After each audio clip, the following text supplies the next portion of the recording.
Good morning, students. Today we'll discuss about the recesses of pleura and the clinical anatomy of pleura. In our last video, we have discussed about the definition of pleura, the surface anatomy of visceral pleura and the surface anatomy of parietal pleura. अगर आपने नहीं देखी है तो पीछे जाके आप मेरी वीडियो को चेक कर सकते हैं, देख सकते हैं और अच्छे से प्लूरा और उसकी सरफेस मार्किंग को समझ सकते हैं।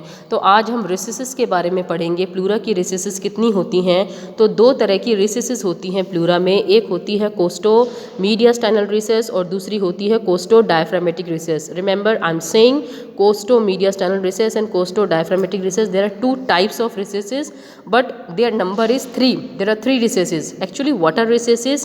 These are the recesses, these are the spaces for the lungs to expand during deep inspiration. जब हम इंस्पिरेशन करते हैं, डीप इंस्पिरेशन करते हैं तो लंग्स को एक्सपैंड करने के लिए जगह चाहिए होती है। तो ये जो recesses होती हैं पैराइटल प्लूरा और विसरल प्लूरा के बीच में जो ये स्पेस है, ठीक है, तो जब लंग एक्सपैंड करेगा तो उसको ये स्पेस मिलता है। तो these are the reserve spaces for the lungs to expand during the deep inspiration. जैसे सबसे पहले ये है, अभी आप देखेंगे तो समझ में आ जाएगा। ये हमारी कोस्टो मीडियास्टाइनल रिसेस है। आप देखेंगे यहाँ लिखा है कोस्टो मीडियास्टाइनल रिसेस। ये पैराइटल प्लूरा है ब्लैक कलर की और ये पिंक कलर की जो दिखा रखी है ये विसरल प्लूरा है। इनके बीच में कितना स्पेस है यहाँ पे ऊपर कहीं स्पेस नहीं था, सब कॉरेस्पॉन्ड कर रहे थे आपस में दोनों एक दूसरे को, लेकिन यहाँ पर एक दूसरे के बीच में स्पेस काफ़ी है। तो this recess is called as costomediastinal recess, क्योंकि यहाँ पे कोस्टल प्लूरा मीडियास्टाइनल प्लूरा बनती है, इसलिए इस रिसेस को बोलते हैं कोस्टो मीडियास्टाइनल रिसेस। दूसरी रिसेस होती है कोस्टो डायफ्रामेटिक रिसेस। ये दोनों साइड पे होगी, राइट साइड पे भी और लेफ्ट साइड पे। जबकि costomediastinal process it will be situated only on the left side because यहाँ पर कार्डियक नॉच प्रेजेंट होती है। आप देख रहे हो यहाँ पे राइट साइड पे नहीं है, ओनली सिर्फ लेफ्ट साइड पे है। So this costomediastinal recess will be situated only on the left side. So there is one costomediastinal recess and two costodiaphragmatic recess. This is the recess, this is a pink colour line, this is black colour line. Visceral pleura parietal pleura के बीच में 2 ribs का difference है।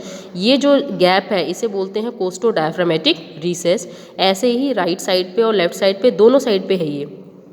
तो 3 recesses हो गई totally.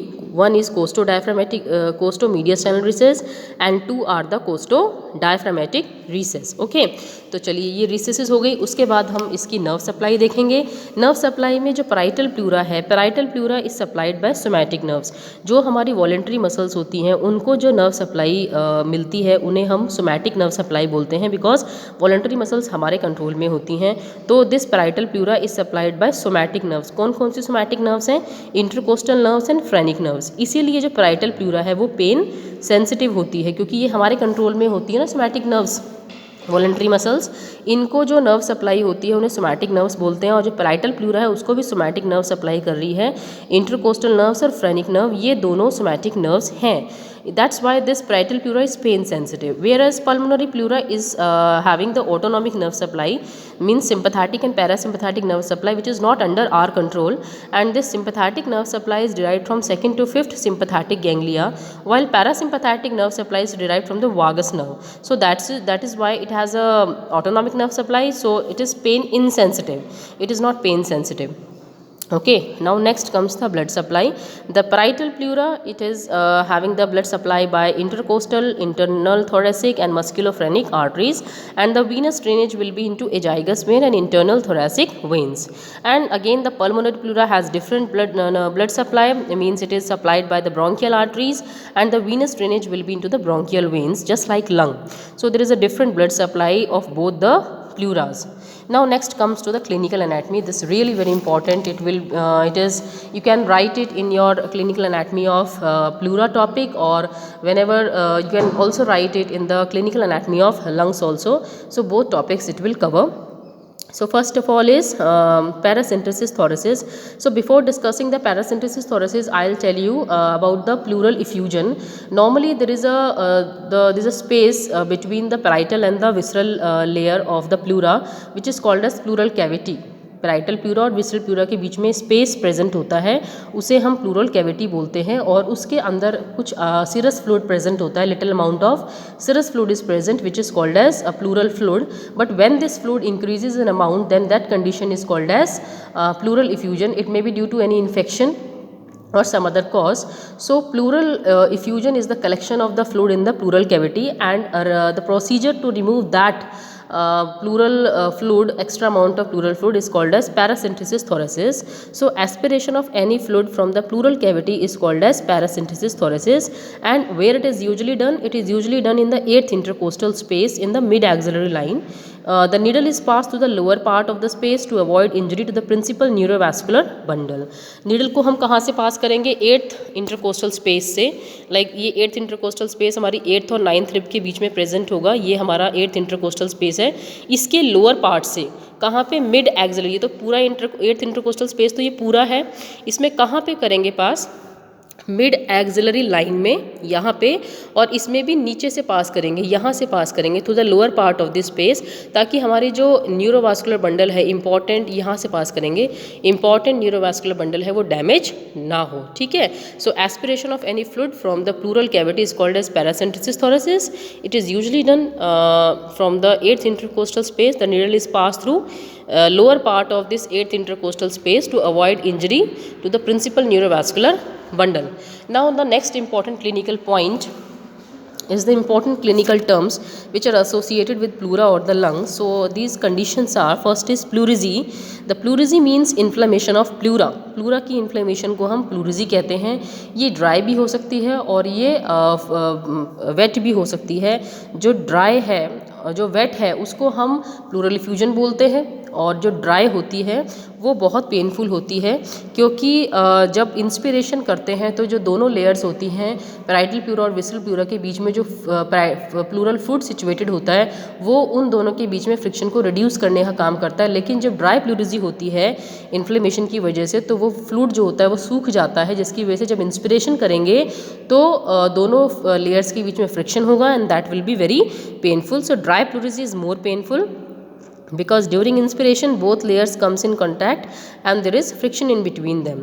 And the wet pleurisy is called as the collection of the fluid in the pleural cavity. That condition is called as pleural effusion, and the procedure to remove that we have already studied. Okay.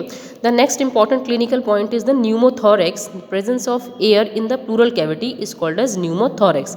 Pneumo means air, thorax, it is related to the pleural cavity. So presence of air in the pleural cavity is called as pneumothorax.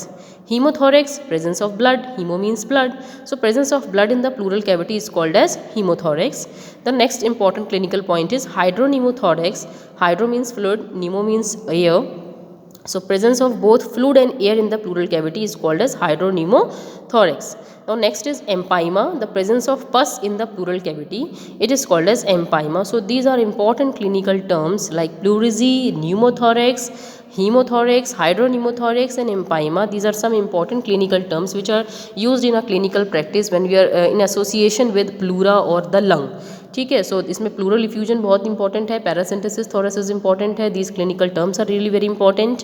And whenever there is a irritation of the pleura, it causes the referred pain on the tip of the shoulders, because the pleura, as I have already discussed, it is supplied by the phrenic nerve, somatic nerve. So whenever the phrenic nerve is irritated, it will cause the referred pain on the tip of the shoulders, because ये जो phrenic nerve है ये हमारी जो है वो इसका जो रेफर्ड पेन है वो शोल्डर्स की टिप पे होता है. जैसे ये शोल्डर्स की टिप पे और भी बहुत सारे पेन हैं जो कि रेफ़र होते हैं, जैसे कि जब इन्फ्लेमेशन होता है गॉल ब्लैडर का तो राइट शोल्डर पे पेन जो है रेफ़र होता है, जब स्प्लेनिक रप्चर होता है तो लेफ़्ट शोल्डर पे पेन जो है वो रेफ़र होता है. तो इसमें भी आपको याद रखना है कि जो हमारा जब whenever the costal and the whenever the pleura is irritated, then it will cause the referred pain on the tip of the shoulder, because both have the same nerve supply, so it will cause the referred pain on the tip of the shoulder. Okay, so ये आपको जो है वो important clinical points हैं, ये आपको याद रखने हैं. आज हमारा प्लूरा का इंपॉर्टेंट टॉपिक जो है वो ख़त्म हो गया, जिसे हम फुफ्फुस आवरणीय कला बोलते हैं. इससे पहले के जो वीडियोज़ हैं प्लूरा से रिलेटेड वो आप पीछे जाके चेक कर सकते हैं, ताकि आपको प्लूरा का पूरा टॉपिक अच्छे से समझ में आए. ठीक है, तो आप इसको अच्छे से पढ़िए. तब तक के लिए ऑल द बेस्ट. अपनी नेक्स्ट वीडियो में किसी और इंपॉर्टेंट टॉपिक के साथ फिर मिलेंगे. All the best.